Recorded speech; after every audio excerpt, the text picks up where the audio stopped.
Saúde os irmãos com a graça e a paz do nosso Senhor e Salvador Jesus Cristo. Amém. Louvado seja nosso Deus por mais um dia em que buscaremos aprender mais e mais da sua palavra. Nós vamos ter a nossa meditação matinal nesta manhã. Nós vamos orar a Deus neste momento. Vamos curvar as nossas frontes e agradecer a Deus por mais esse dia de vida. Pai Celestial, nós te louvamos, nós te adoramos, ó Deus, e nós te bendizemos, porque só o Senhor é Deus em nossas vidas. Te agradecemos, ó Deus, porque o Senhor Jesus Cristo é o Salvador das nossas vidas, Pai. E através dele podemos nos achegar a Ti, Senhor. Pai Celestial, nos abençoe na meditação desta manhã. Fala aos nossos corações, ó Deus, durante todo este dia, Pai. Ensina-nos, ó Deus, os cuidados que devemos ter com a nossa família, Senhor. Ensina-nos na Tua palavra, Pai. Abençoe a nossa igreja, abençoe, ó Deus, todos os lares ali representados, supra as necessidades de cada um de nós, Pai. Abençoe, ó Deus, a nossa liderança, esteja com as nossas vidas, Pai. Dá-nos, ó Deus, um dia na Tua presença, cheios do Teu Espírito Santo, Pai, debaixo da Tua graça, debaixo da Tua proteção, ó Deus. É o que nós te pedimos e te agradecemos em nome do Senhor Jesus. Amém. Nós vamos fazer a leitura no livro de Salmos, Salmo de número 128, de 1 a 6. Salmo 128, de 1 a 6. Diz assim a palavra do Senhor. Bem-aventurado aquele que teme ao Senhor e anda nos seus caminhos. Do trabalho de tuas mãos comerás, feliz serás, e tudo te irá bem. Tua esposa no interior de tua casa será como a videira frutífera, teus filhos como rebentos da oliveira à roda da tua mesa. Eis como será abençoado o homem que teme ao Senhor. O Senhor te abençoe desde Sião, para que vejas a prosperidade de Jerusalém durante os dias de tua vida. Vejas os filhos de teus filhos, paz sobre Israel. Amém. Esse é um salmo muito lindo, um salmo que eu gosto muito, um salmo que eu já li muitas vezes e lia esse salmo muito antes de me casar. Então esse salmo, ele representa ali uma família abençoada por Deus, uma família que teme ao Senhor, e essa vai ser a nossa mensagem nesta manhã. O temor do Senhor dentro dos nossos lares, né? Temor ao Senhor. O Salomão, ele era um homem sábio, e dentro de toda a sua sabedoria ele escreveu sobre o temor do Senhor, que é o princípio da sabedoria.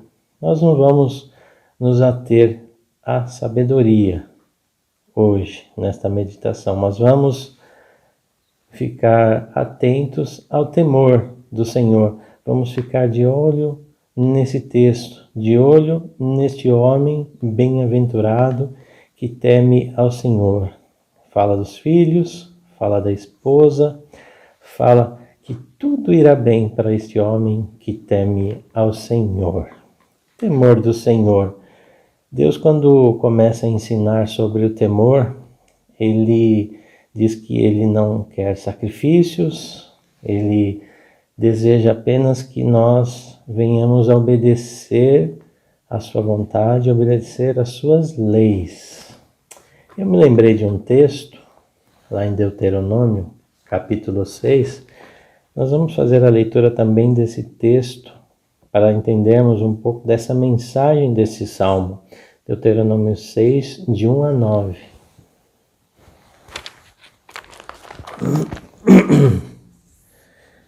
Diz assim a palavra do Senhor.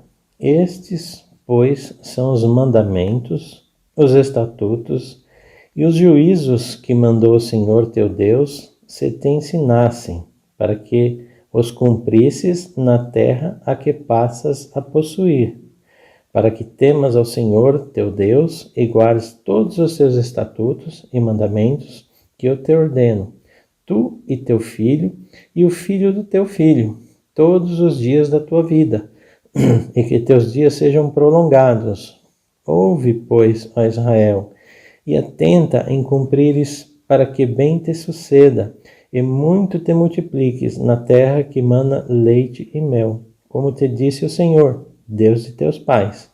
Ouve, Israel, o Senhor nosso Deus, é o único Senhor. Amarás, pois, o Senhor teu Deus de todo o teu coração, de toda a tua alma e de toda a tua força. Estas palavras que hoje te ordeno estarão no teu coração. Tu as inculcarás a teus filhos, e delas falarás assentado em tua casa, e andando pelo caminho, e ao deitar-se, e ao levantar-te. Também as atarás como sinal na tua mão, e te serão por frontal entre os olhos, e as escreverás nos umbrais de tua casa e nas tuas portas. Amém. Quanto ensinamento o Senhor nos dá através da sua palavra. O homem deixa o pai, deixa a mãe, une-se à sua esposa, à sua mulher, se tornam um. Pela graça de Deus vêm os filhos, a família está constituída, e em uma das suas falas também Salomão diz que o homem deve gozar a vida com a mulher que amas. É isso que nós devemos fazer, gozar a vida com a mulher que amamos, né? E os filhos são o rebento, né? São o produto, o fruto dos casamentos. Então, todo o texto diz que esses filhos serão abençoados juntamente com o pai, com a mãe, mas tudo isso debaixo do temor do Senhor. Nós lemos essas leis, como que devemos colocar essas leis nos nossos corações. Essas leis ficariam marcadas nas nossas vidas, no nosso andar, no nosso levantar, no nosso caminhar, em nossos corações, até na nossa testa, em todos os lugares, essas leis estariam marcadas e nos marcariam e mostrariam aos outros as marcas da lei nas nossas vidas. Queremos ser abençoados, desejamos ser abençoados, então essas marcas têm que estar nas nossas vidas. Estamos aqui trabalhando no Antigo Testamento, e se nós colocarmos tudo isso no Novo Testamento, as marcas do Senhor Jesus Cristo. Como que as marcas do Senhor Jesus Cristo resplandecem nas nossas vidas? Como é que elas resplandecem nos nossos lares? O casamento, ele é uma bênção, uma dádiva de Deus. Muitas pessoas acham que o casamento é uma futilidade, é algo onde você entra e você sai a hora que você bem entende. Mas não é bem assim que funciona. Nós somos servos de Deus, nós somos lavados e remidos pelo sangue do Cordeiro. Então os nossos corações foram transformados para compreendermos que a formação, a construção de uma família, ela se inicia bem antes do ato do casamento. Eu sei que tem um casal da nossa igreja que está prestes a casar. E estão lá nos seus preparativos para o seu casamento, mas uma pergunta fica no ar. Quantas vezes esse jovem orou pelo seu casamento, pela sua futura esposa? Quantas vezes essa jovem orou pelo seu casamento, pelo seu futuro esposo? Quantas vezes os seus pais oraram? Quantas vezes os seus irmãos oraram por eles? Estão compreendendo que a estrutura de uma família, ela começa no temor do Senhor. Por quê? Porque tudo que nós vamos fazer, nós perguntamos ao Senhor. Nós colocamos diante do Senhor, através das nossas orações. Lembrando-me do meu casamento, quando estava no altar, à espera da minha amada, me lembrei que ali estavam completando 10 anos de orações pelo meu casamento.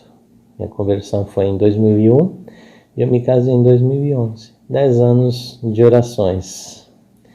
E naquele momento muitas coisas passam pela nossa cabeça, pelo nosso pensamento. E o pastor da igreja que eu congregava estava presente, reverendo Mário. O pastor da igreja da minha futura esposa estava presente, reverendo Lindenberg.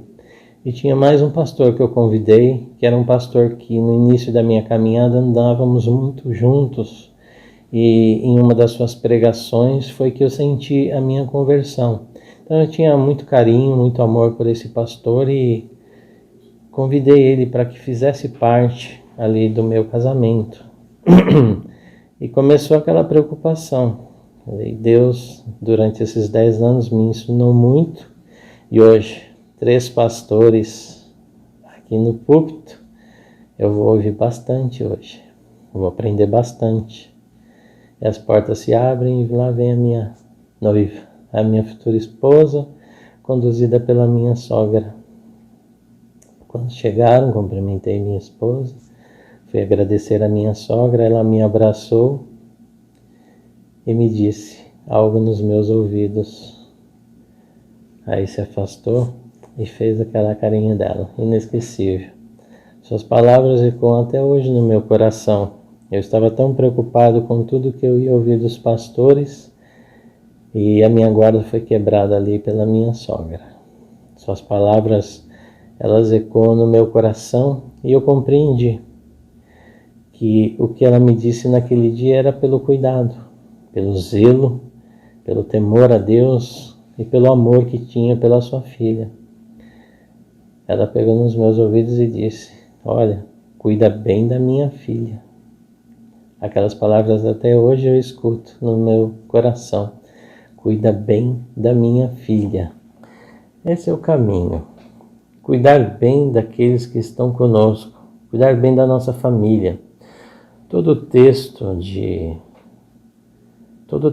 meditação para a nossa escola bíblica dominical, ele está em Colossenses 3, todo o capítulo 3, ele vai até o capítulo 4 de Colossenses, até o versículo de número 6.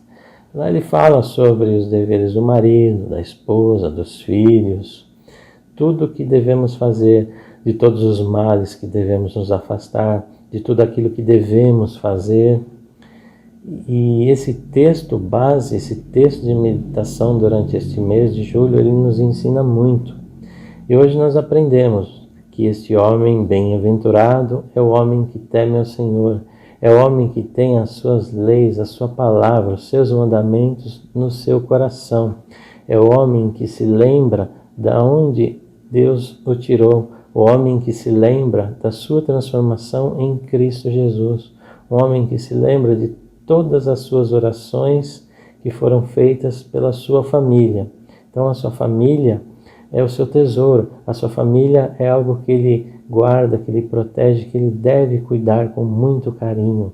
Esses são os cuidados que devemos ter com a nossa família, de ter sempre a palavra de Deus presente nos nossos lares, as nossas orações sempre presentes nos nossos lares, o louvor, a adoração. É assim que o nosso lar ele vai ser bem-aventurado, o nosso lar vai ser bem-sucedido, porque estaremos debaixo da graça, debaixo da proteção do nosso Deus Altíssimo. Esse é o nosso temor.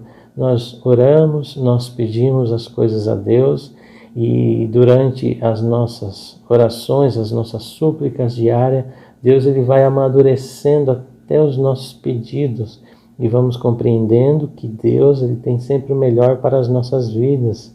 E quando ele nos abençoa, ele sempre supera as nossas expectativas. Então, tudo isso que Deus tem nos dado, tudo isso com que Deus tem nos abençoado, temos que zelar por tudo isso que temos. Temos que fortalecer a nossa fé em Cristo Jesus e fortalecer os nossos lares na palavra de Deus. Nós temos visto que muitos casamentos têm se desmoronado, muitos casamentos têm sido até rompidos, e nós precisamos fortalecer os nossos casamentos na palavra do Senhor, alicerçá-lo cada vez mais e mais na rocha que é Cristo Jesus. Assim, debaixo desse temor ao Senhor, de fazemos a sua vontade, fazemos ali o que Deus quer para nós, será a melhor maneira de edificarmos o nosso lar sobre a rocha. Que o nosso bondoso Deus continue abençoando as nossas famílias, abençoando as nossas vidas, os nossos lares, em nome do Senhor Jesus Cristo. Amém.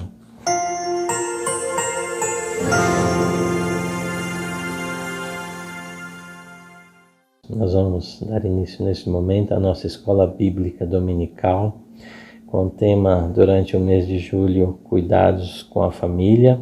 Nós faremos a leitura hoje em Colossenses capítulo 3, do verso 12 ao verso 17. Colossenses 3, de 12 a 17.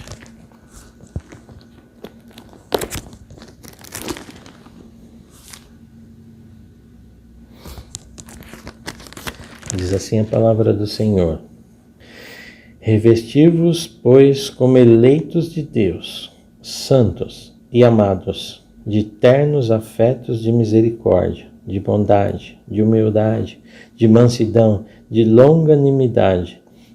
Suportai-vos uns aos outros, perdoai-vos mutuamente, caso ninguém tenha motivo de queixa contra outrem, assim como o Senhor vos perdoou, assim também perdoai vós. Acima de tudo isto, porém, esteja o amor, que é o vínculo da perfeição. Seja a paz de Cristo o árbitro em vosso coração, a qual também fostes chamados em um só corpo, e sede agradecidos.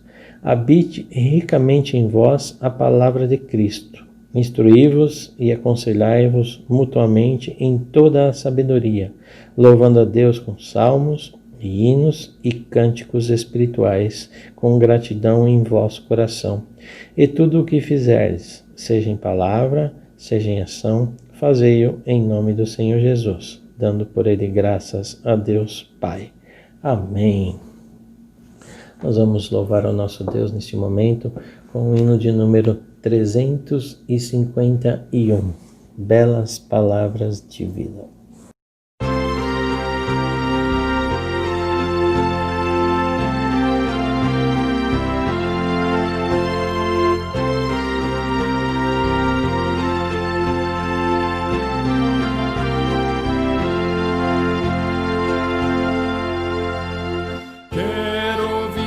Mais outra vez, pelas palavras de vida, narram tudo que Cristo fez, pelas palavras de vida, elas vêm de cima, seu poder anima, que alegre são essas palavras de vida.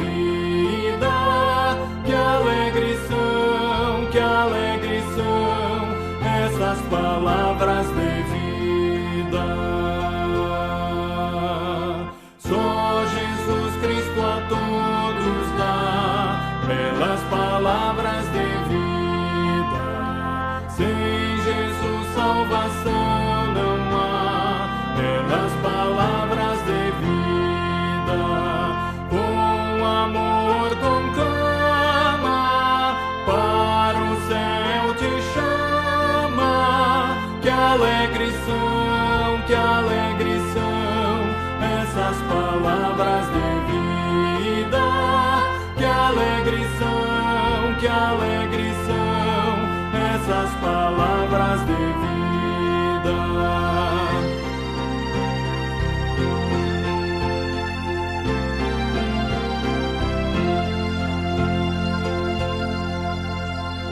Só Jesus Cristo é Salvador, pelas palavras de vida.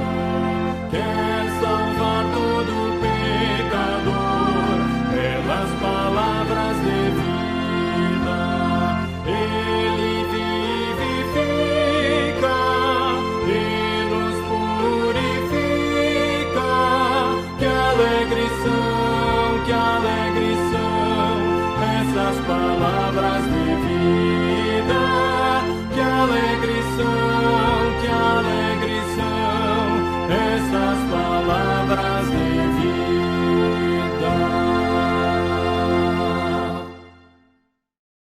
Nós vamos mais uma vez orar ao nosso Deus neste momento. Pai Celestial, nós te louvamos, ó Pai, e te agradecemos porque o Senhor tem nos abençoado, o Senhor tem, ó Deus, falado aos nossos corações, Senhor. Te pedimos, ó Deus, que tenhas misericórdia das nossas vidas, pois somos falhos, somos pecadores, que o Senhor nos perdoe. Perdoe, Deus, toda a nossa ignorância também, Pai, e fala aos nossos corações, Senhor. Abençoe os nossos lares, supra, Deus amado, as necessidades de cada lar, de cada família, de cada vida, ó Pai. Esteja acalentando os corações enlutados, ó Deus, derramando a Tua paz, o Teu consolo, o Teu conforto. Cuida também dos enfermos da nossa igreja, Pai. Cuida também dos enfermos espirituais, ó Deus, derramando bênçãos sem medida sobre essas vidas, Pai Santo. Cuida também, Deus amado, dos nossos casamentos, para que dentro dos nossos lares o Teu amor, a Tua paz, ó Deus, elas invadam sempre os nossos corações e preencham, ó Deus, os nossos lares, Pai. Que estejamos sempre debaixo da Tua graça, debaixo da Tua proteção, Pai. Em nome do Senhor Jesus, dá-nos um domingo na Tua presença. Em nome do Senhor Jesus. Amém. Deus abençoe a todos, boa aula a todos, em nome do Senhor Jesus. Que Deus abençoe também o nosso querido seminarista Petrônio Júnior, na ministração, no estudo da sua palavra, em nome do Senhor Jesus. Amém.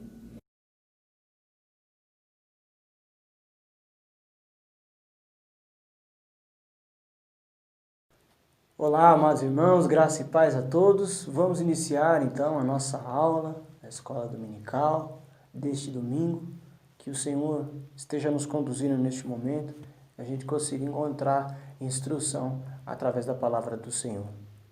Hoje nós vamos continuar a temática dos cuidados com a família, ainda naquela mesma pergunta: como está a nossa casa?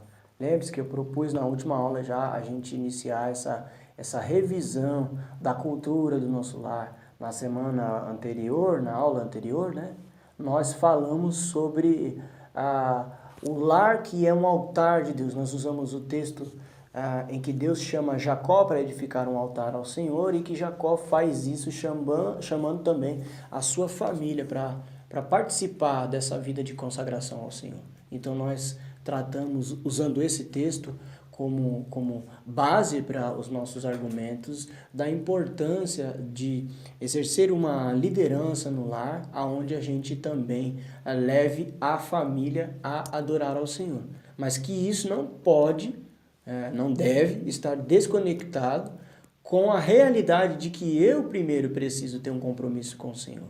Eu primeiro preciso estar consagrado ao Senhor. De nada valerá exigir da família uma postura de piedade e devoção se eu não for piedoso e devoto ao Senhor. Hoje nós vamos continuar falando dessas questões de como está a nossa casa. Espero que você, durante a semana, tenha estudado o material que foi enviado, tenha compartilhado junto com a sua família, conversado sobre isso, para que a gente pudesse chegar aqui preparados hoje para mais um desafio. Então, continuo com a pergunta: como está a nossa casa? Hoje nós vamos usar o texto de Gênesis 21, a partir do versículo 8. Gênesis 21, nós vamos ler do versículo 8 até o versículo 21. Nós vamos ver uma situação bastante conturbada. Nós vamos ver um conflito familiar.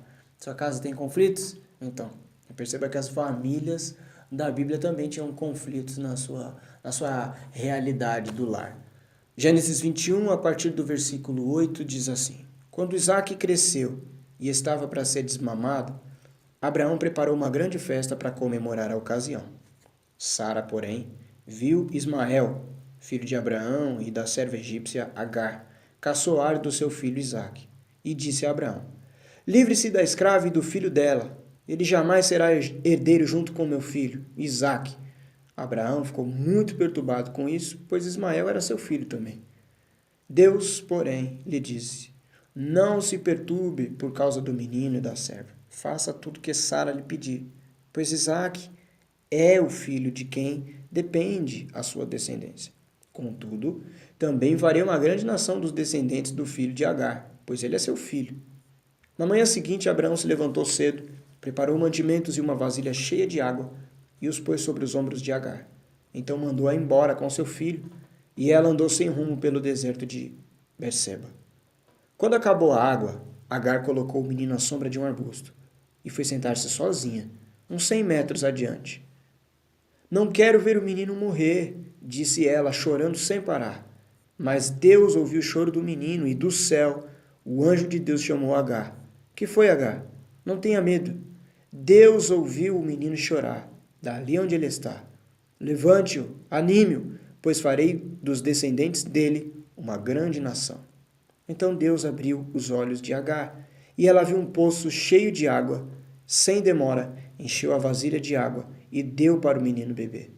Deus estava com o menino enquanto ele crescia no deserto. Ismael se tornou flecheiro e se estabeleceu no deserto de Parã, e sua mãe conseguiu para ele uma esposa egípcia. Uma história interessante, uma história que parece incomum, mas na verdade é uma situação até bastante comum. Do que eu estou falando? Estou falando de conflitos que acontecem na dinâmica do lar, no convívio da família. Vamos tentar lembrar um pouquinho da história de Abraão, de Sara, de Agar, de Isaac, de Ismael. Como é que isso tudo começou? Bem, lembre-se que Abraão foi chamado pelo Senhor para ser agente, aplicador aqui na terra do compromisso de Deus, da aliança com Deus. Abraão foi chamado por Deus. Abraão, sai da sua casa, no meio da tua parentela e vai para a terra que eu te mostrarei. Gênesis capítulo 12. Então começa a grande jornada de Abraão com a sua esposa e os seus parentes. E ali a gente percebe pela narrativa do texto bíblico que não foi 5 pessoas com Abraão, foi bastante gente. Os animais da fazenda de Abraão, todos foram com ele. Pois bem, nessa de Deus prometer a Abraão que a descendência dele seria bendita, a vida dele e de Sara como casal, como marido e mulher, passa a ficar pautados nessa promessa de Deus. Na promessa que Deus haveria de mandar uma bênção sem medidas para a sua descendência. Não foi isso que Deus disse? Que Deus abençoaria a descendência de Abraão? Mas os anos vão se passando, e isso vai cada vez mais se tornando difícil de acreditar que isso ia acontecer.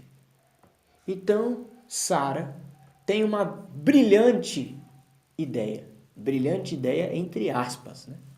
Sara sugere a Abraão o seguinte: Abraão, e se nós, que tal, e se nós pegássemos a nossa serva Agar, que está aqui conosco, egípcia, se você pegasse, se deitasse com ela e com ela tivesse um filho? Porque eu estou numa idade avançada, ao que tudo indica, eu sou estéril aqui, não tenho mais condições de dar um filho a você. Então, a gente não vai cumprir a promessa de Deus. Olha como é desconexo, O humano quer cumprir a promessa de Deus. Se Deus prometeu, Deus vai cumprir. Mas não. O ser humano pecador, ele tem sempre essa ideia de querer apressar Deus na sua vontade. Então, Abraão olha para aquilo e fala: até que não é uma má ideia não, hein, Sara? E Abraão vai, se deita com Agar, tem um filho com Agar, que era sua serva egípcia. E acontece então que, aparentemente, parece que deu tudo certo. Bom, não era só ter um filho? Então tá aqui, tem um filho.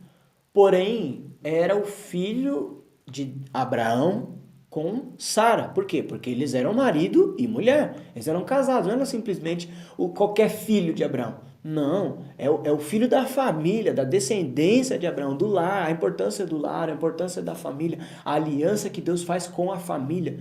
Por isso, o exercício da lealdade, por isso que o adultério é um pecado tão cruel diante dos olhos de Deus, porque Deus preza por essa lealdade, por essa pureza dentro do lar. E quando a gente quebra isso, a gente não está só ofendendo o cônjuge, a gente também está ofendendo aquele que tem aliança com o lar. Então, Abraão acaba tendo um filho com Agar. E o nome desse menino será Ismael. Pois bem, acontece que mesmo dentro dessa situação, o Senhor faz de alguma forma um apontamento a respeito da vida futura de Ismael. Porque ele carrega consigo a semente de Abraão. Apesar dele não ser o filho da promessa, da onde descenderia a bênção de Deus para todas as nações, que no final das contas a gente sabe que culmina na pessoa de Jesus Cristo, mas ele carrega uma porção da semente de Abraão consigo. Ele é filho de Abraão.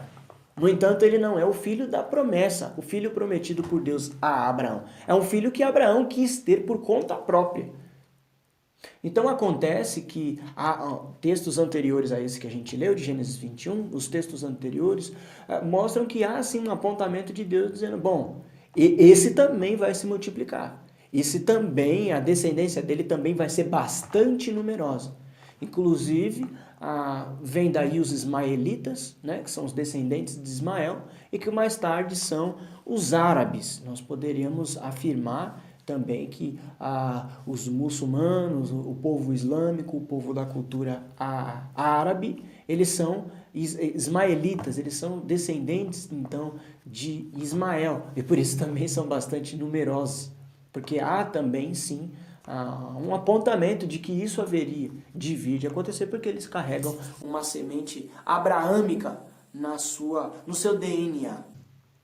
Agora, atenção para o texto, então, que a gente usou como sendo a base para a aula de hoje. Gênesis 21, do 8 a 21. Acontece que depois que aconteceu isso, o Senhor repreendeu a atitude de Sara, de Abraão, mas finalmente o Senhor deu condições de Abraão ter um filho com Sara, o filho da promessa, e que foi Isaque. Então agora Abraão tem 2 filhos, Isaque e Ismael. Isaque, filho de Sara, o filho da promessa, o filho prometido, e Ismael, que não era o filho da promessa, mas era filho também. Estava sob os cuidados da família também. Bom, vamos então para a história que a gente leu em Gênesis 21. Versículo 8. Quando Isaque cresceu, Isaque é o filho da promessa. Quando Isaque cresceu e estava para ser desmamado, Abraão preparou uma grande festa para comemorar a ocasião. Muito comum na cultura hebraica, judaica, esse tipo de celebração. É um povo muito festivo. Tudo é motivo de celebrar, tudo é motivo de comemorar. E o filho estava crescendo, estava para ser desmamado. E então conseguiram fazer essa festa aí para celebrar esse crescimento. Sara, versículo 9, porém, viu Ismael, que é o filho de Abraão com Agar, certo? Filho de Abraão e da serva egípcia Agar, caçoar do seu filho Isaque. Não sabemos ao certo o que é que Ismael estava caçoando de Isaque. A gente não sabe que tipo de piadinha, de mau gosto que ele fez com Isaque, que a sua mãe Sara não gostou. E a Sara disse para Abraão, livre-se da escrava e do filho dela. Ele jamais será herdeiro junto com meu filho Isaque. Quer dizer, manda embora daqui agora essa mulher e o filho dela. Se vira. Não é meu filho mesmo? E é interessante esse conflito familiar, porque Abraão se perturba, versículo 11 diz. Ele sente, por quê? Porque Ismael também era seu filho. Ele diz, meu Deus, e agora como é que eu vou botar para fora o meu filho e a mãe dele? Versículo 12. Deus, porém, lhe disse, tenha calma, Abraão, não se perturbe por causa do menino e da serva. Faz o que a Sara vai pedir, porque Isaque realmente é o filho da sua descendência, é o filho da promessa. Porém, 13, contudo, eu também farei uma nação dos descendentes do filho de Agar. Ou seja, tudo bem, Abraão, faz o que Sara está pedindo. Deixa comigo. Eu cuidarei de Agar e cuidarei de Ismael também. Isso fala da graça de Deus. Isso fala da graça comum de Deus. De que de alguma forma Deus também cuida e sustenta daqueles que não são descendentes da aliança da promessa. De alguma forma, Deus cuida também. De alguma forma, Deus sustenta também. De alguma forma também, o salmista diz que Deus é bom para todos. De alguma forma. Vale lembrar que nós não estamos falando aqui de uma graça salvífica, né? Porque senão a gente vai cair num erro de achar que a salvação então é para o mundo inteiro, que todo mundo vai ser salvo. Então anula-se a ideia de que há um inferno, né? Porque se vai todo mundo ser salvo, todo mundo vai dar a vida eterna, ninguém vai morrer. E não é a verdade bíblica, não é essa. Mas há uma graça boa e comum de Deus para toda a humanidade. Já citei isso aqui outras vezes. A chuva é para todos, cai sobre justos e cai sobre ímpios também. E a chuva fala da provisão de Deus, do cuidado de Deus, dos decretos de Deus, da bênção de Deus para a terra, para a criação. Mas toda a humanidade prova dessa graça de Deus. Sendo crente, sendo não crente, enfim. Aqui fala dessa graça comum. Não se perturbe, Abraão. Eu vou cuidar também de Agar e Ismael, apesar deles não serem a família do projeto da aliança. Então, na manhã seguinte, por causa que o Senhor confirmou essa palavra ao seu coração, Abraão levanta cedo, prepara mantimentos, uma vasilha cheia de água, põe sobre os ombros de Agar e manda ela embora. Olha que situação. Você está conseguindo imaginar o cenário?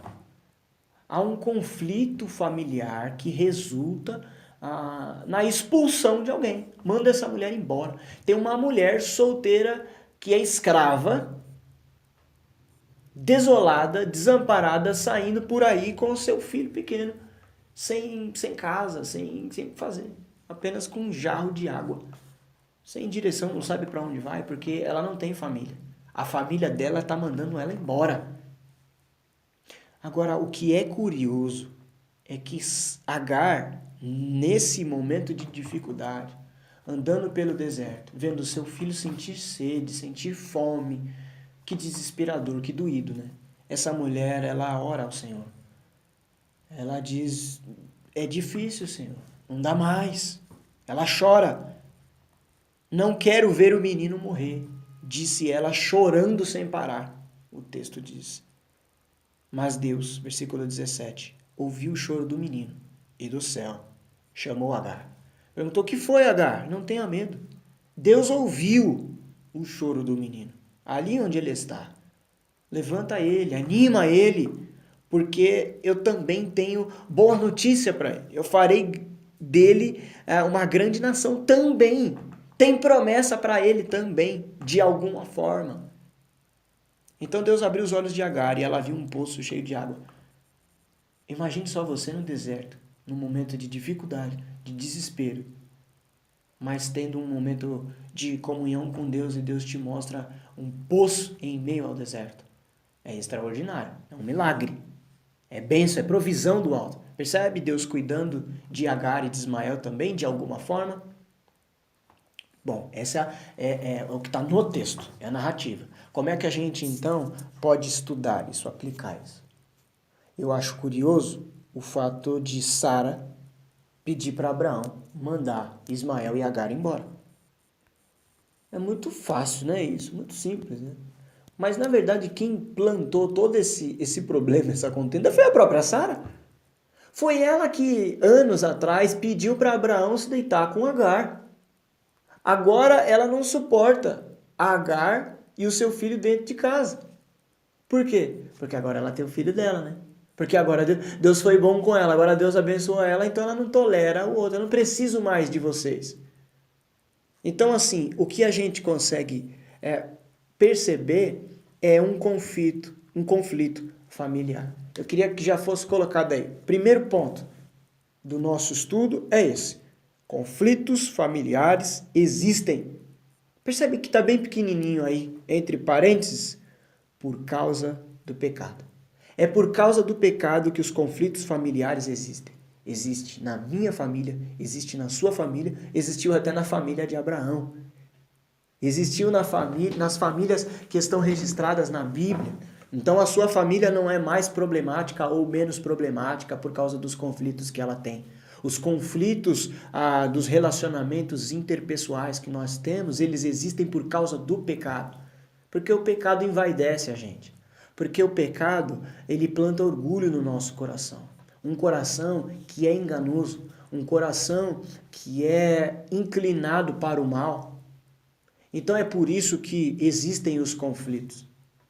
É por isso que você pensa de um jeito, o outro pensa de outro jeito e o outro pensa de outro jeito. E quando a gente senta para conversar e cada um expõe a sua opinião, a gente vê essa dificuldade de harmonia de pensamento, mas isso não é um problema em si. É por isso que o Espírito Santo, ele nos faz frutificar, produzir coisas que são concernentes ao caráter de Deus, como longanimidade, paciência, misericórdia, domínio próprio, mansidão. Esse tipo de coisa vai fazer com que a gente consiga conviver em sociedade, ainda que existam diferenças.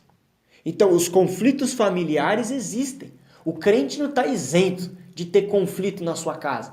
Você está vendo Abraão aí agora passando por uma situação conturbada. Deve ter sido um momento muito difícil para Abraão, no momento de festa da família, no momento de celebração da família, a sua esposa pegar e dizer, manda essa mulher embora com o filho dela, eu não quero mais ver ela aqui. E Abraão pensa, como é que eu vou fazer isso? Ele é meu filho também. Eu não tenho nada com Agar, mas como é que eu vou mandar embora o meu filho? E mais, meu filho juntamente com a mãe dele. Então é uma situação conturbada, é um episódio problemático.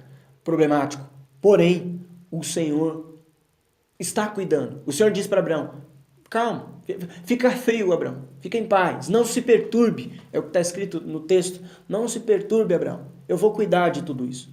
As coisas vão se encaixar, vai fazer sentido. De fato, Sara tem razão. O filho da promessa é Isaac, não é Ismael. Mas eu também vou cuidar de Ismael. Eu não sou um Deus que não abandono ninguém. Eu olho para tudo. Eu estou no trono, reinando sobre todas as coisas. Fica em paz, Abraão. Realmente, fecha aí com a sua família.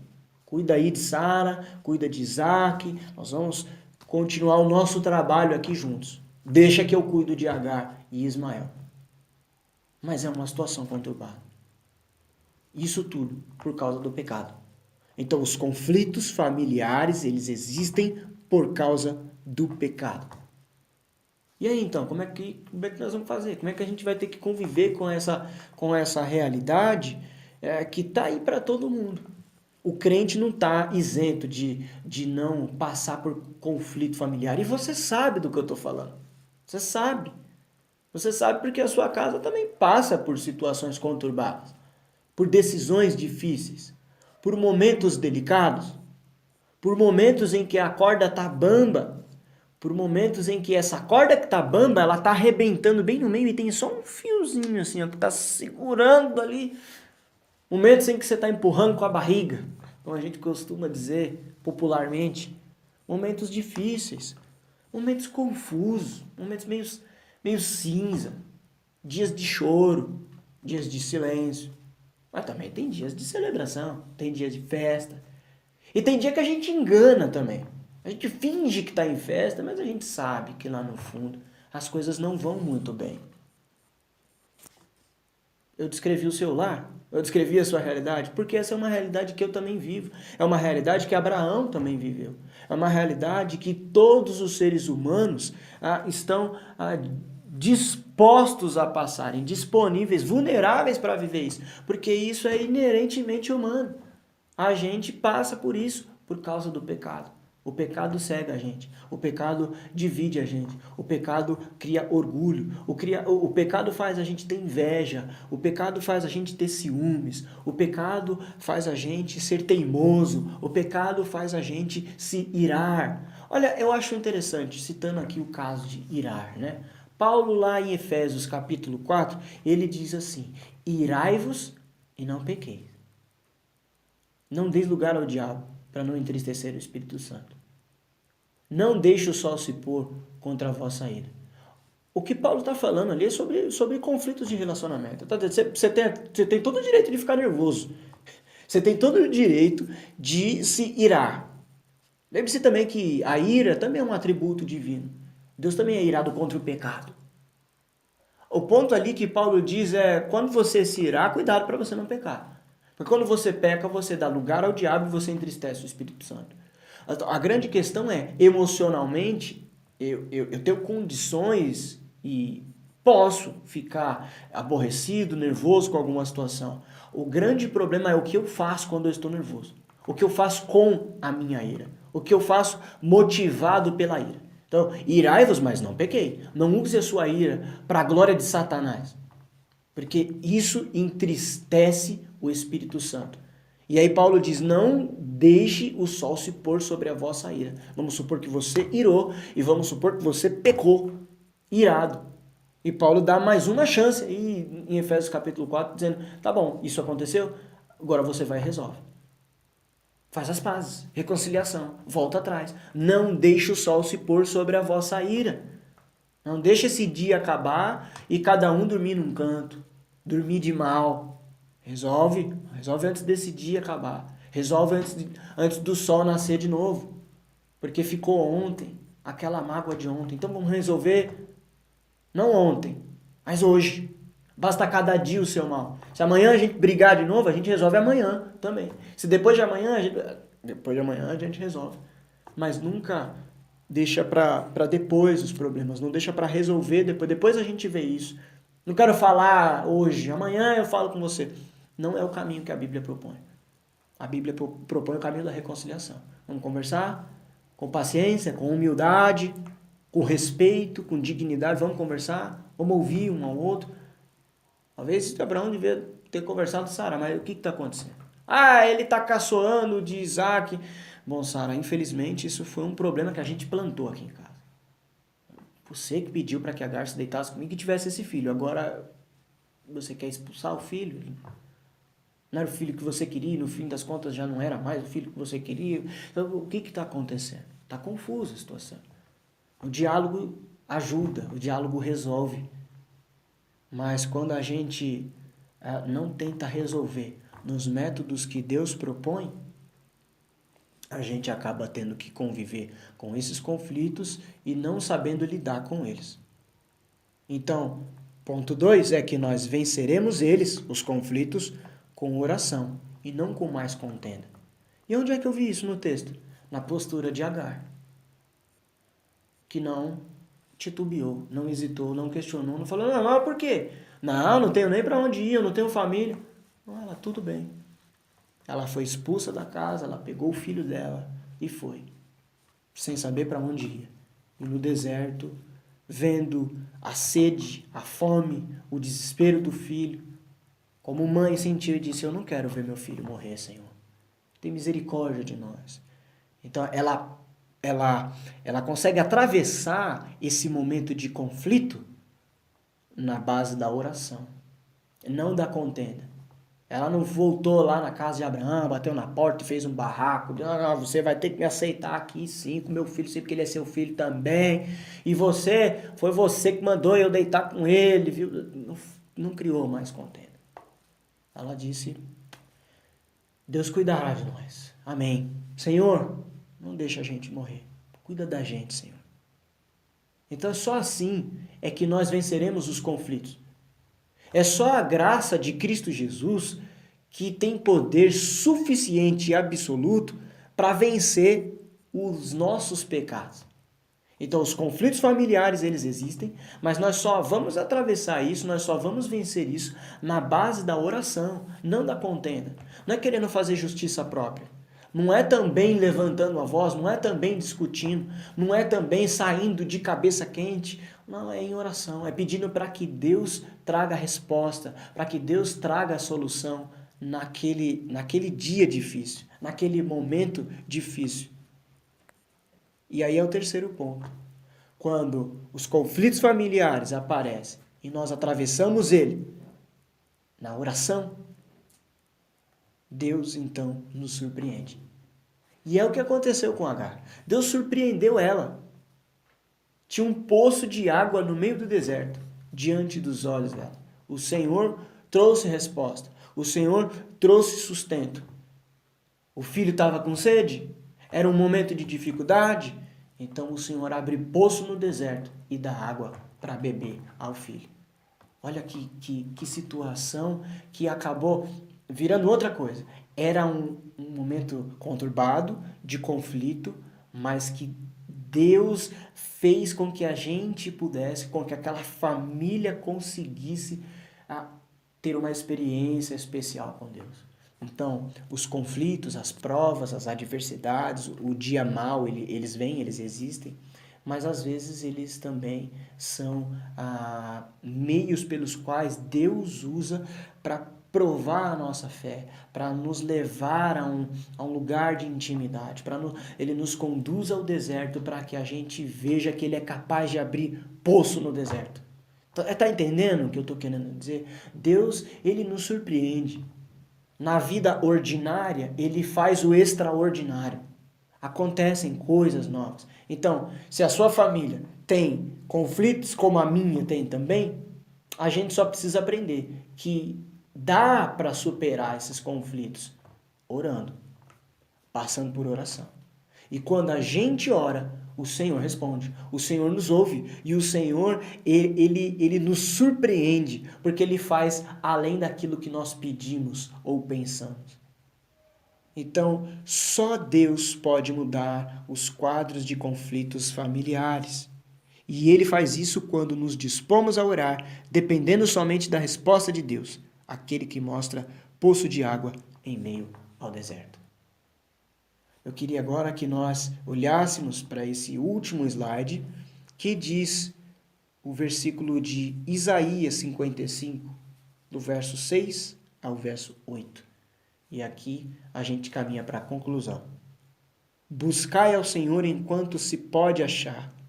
Invocai-o enquanto está perto. Deixe o perverso seu caminho, o iníquo os seus pensamentos. Converta-se ao Senhor, que se compadecerá dele, e volte-se para o nosso Deus, porque é rico em perdoar. Porque os meus pensamentos não são os vossos pensamentos, nem os vossos caminhos, os meus caminhos, diz o Senhor. Dá para a gente ficar com o começo e o fim, né, do que a gente leu. Buscai ao Senhor enquanto se pode achar, invocai enquanto está perto. Por quê? Porque os meus pensamentos não são os vossos pensamentos, nem os vossos caminhos são os meus caminhos, diz o Senhor. Conflitos familiares existem por causa do pecado, não é por causa de Deus. E Deus nos criou para vivermos em harmonia, em correspondência, em cooperação, em amor, para o louvor e glória do nome dele. Mas o pecado nos impede de chegarmos nesse convívio harmonioso onde Deus é honrado. Mas Deus dá resposta para o pecado, que é a graça dele na pessoa de Jesus Cristo.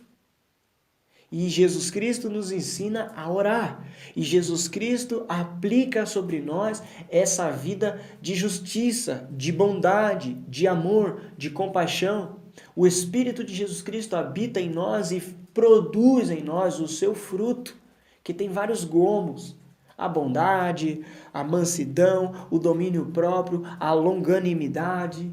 Então, irmãos, a única resposta que nós temos para os conflitos familiares é buscar ao Senhor, porque o Senhor responde.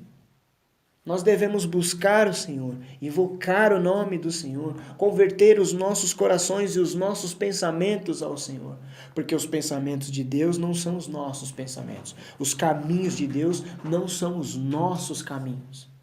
Às vezes você está enxergando outra solução para a sua família. A solução que Sara deu naquele momento foi expulsar Agar. Ela achou que aquilo era o melhor a ser feito. E nós? O que nós vamos fazer quando o conflito aparecer na nossa casa? Quando o dia estiver nublado? Quando a conversa está tomando rumo diferente? Ou já tomou rumo diferente e até cessou a conversa? Como é que nós vamos reagir a isso? Como é que nós vamos nos comportar diante disso? O que o Senhor nos instrui? Deus nos surpreenderá certamente quando nós orarmos e buscarmos o Senhor de todo o nosso coração. Como está a nossa casa? Como está a sua casa? Como é que estão sendo resolvidos os conflitos aí na sua casa?